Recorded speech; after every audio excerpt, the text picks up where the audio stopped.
Good afternoon, everybody. I'm very excited about this new gadget I bought.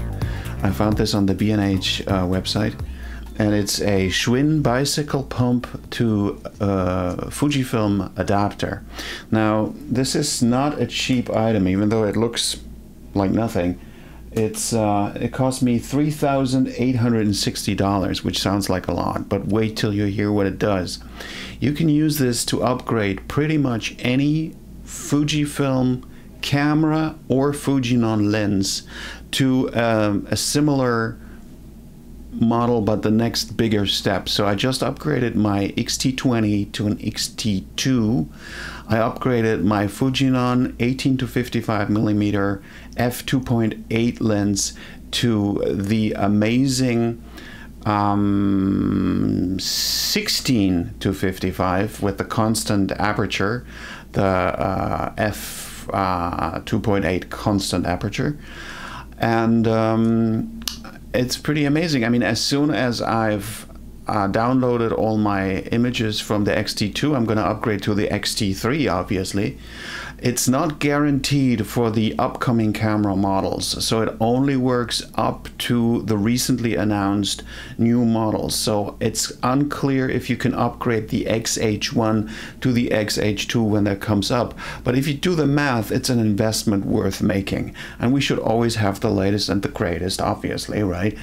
And so this is a fun way of doing it. And if you have one of those bicycle pumps laying around, you know, you save another 22 bucks for that. So in my opinion, it's a pretty good deal, and every serious photographer shouldn't hesitate to buy this item. What a story, Mark. Yeah, you can say that again.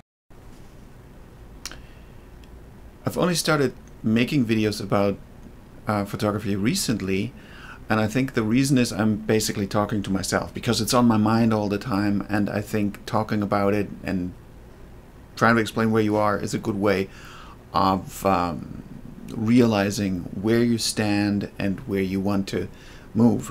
But also the fact of making videos, you know, is an aspect of photography, videography. You gotta set it up, you gotta figure it out. And I've noticed, even with these short little things that I've done so far, it's very tempting to talk about equipment. It's a guy thing to a certain extent. I think guys are much more likely to get hung up about the tools they use. It's just, I don't know, it's a hormonal thing almost. I mean, look at all this stuff. I've got so much stuff. But it's also, you know, kind of an escape a little bit. I think you avoid talking about maybe more emotional stuff when you talk about cool tech. And again, I mean, I'm not trying to make fun of other people who do this or are trying to do it, but there's a lot of tech talk on YouTube, and it's always with this authority of somebody who knows exactly the way things should be. And you know, it can get a little obsessive, and I think to the point where certain channels, and of course I don't need to name names, talk with great authority about tech and nothing else, and then you sometimes wonder, wait a minute, where's the actual substance? What are you, just a collector of lenses, or are you just somebody who shows off his stuff the way other guys would show off their motorbikes or their muscles? I mean, this is all supposed to be in service of something. This is supposed to be done as a means to an end. So all I'm saying is that right now I have this exciting and revolutionary idea that I have enough, that I'm not going to buy the new camera. I'm not going to buy the X-T3. If I was in the market for a brand new camera, I'd be crazy not to, because it sounds amazing. But you see, it's not going to be that much more amazing. And more importantly, it's not going to replace something else that made the new camera, the new greatest, best camera when I first had it, so exciting.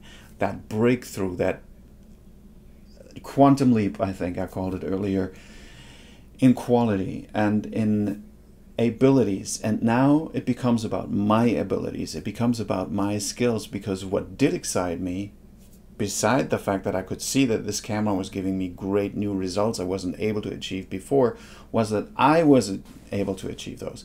Now, the difference between whatever the best, newest, latest camera is and what I have now is not going to be as amazing. It's not going to be as exciting. That excitement is still available though, but it's in a different field.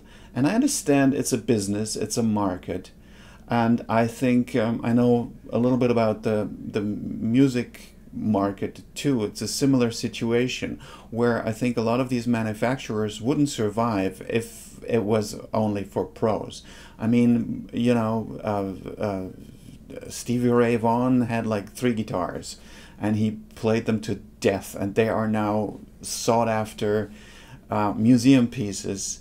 But for him it was just his shabby old guitar. And then now guitar manufacturers are building, Fender in this case, a Stevie Ray Vaughan model, which is skillfully and carefully aged, relict, they call it, to look like the old beat up thing. But what was it that beat up that original guitar? It wasn't a guy in a workshop trying to make something new look old. It was a guy playing his ass off every night on stage for his entire life. And so, transferring back to the world of photography, I think I know exactly where the excitement is. I mean, it happens rarely to me, but when I get a shot just right, when I catch a moment in the street, for instance, or I get a portrait where I feel like, oh, I've done more here than just make a picture of a person. I've revealed something about their personality. That is unbelievably exciting, and I know for a fact that that can be achieved with the equipment I have. But in my case, it's there's too much luck involved, and so that is where my path is now. This is what I need to work on, and the working on that is very simple. It's a practice, it's a discipline, and it's going to the place where you give yourself the opportunity to do it. And it's hard. It's hard to talk to people. It's hard to find clients. It's hard to make, you know, situations that are less than ideal work for you. But none of this has to do with buying equipment. And so, yeah, upgrade yourself, man, before you whatever. But, you know, buy whatever you want. And I know that thrill, in my case, of going down there to 34th Street and, you know, picking up my online order, and the guy hands me that green bag, and I sit in that little Dunkin' Donuts around the corner, and I open the box. Look here, I still have the box from my latest craziness. And it's always it's a fun moment, but there is something fake about it. If you do not move on from that moment and then do the thing that supposedly is the reason why you get excited. Otherwise, you know, I'm not dissing collectors or people who get excited about stuff. It's a great hobby. It's a nice thing. But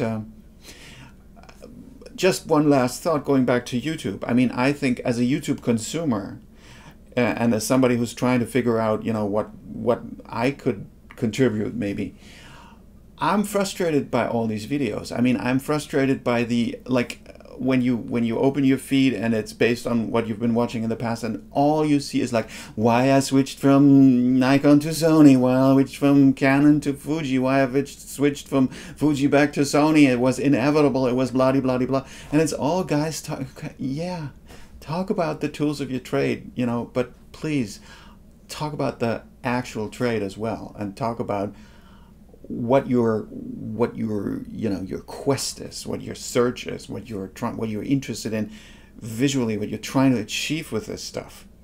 Okay, that's enough preaching for today.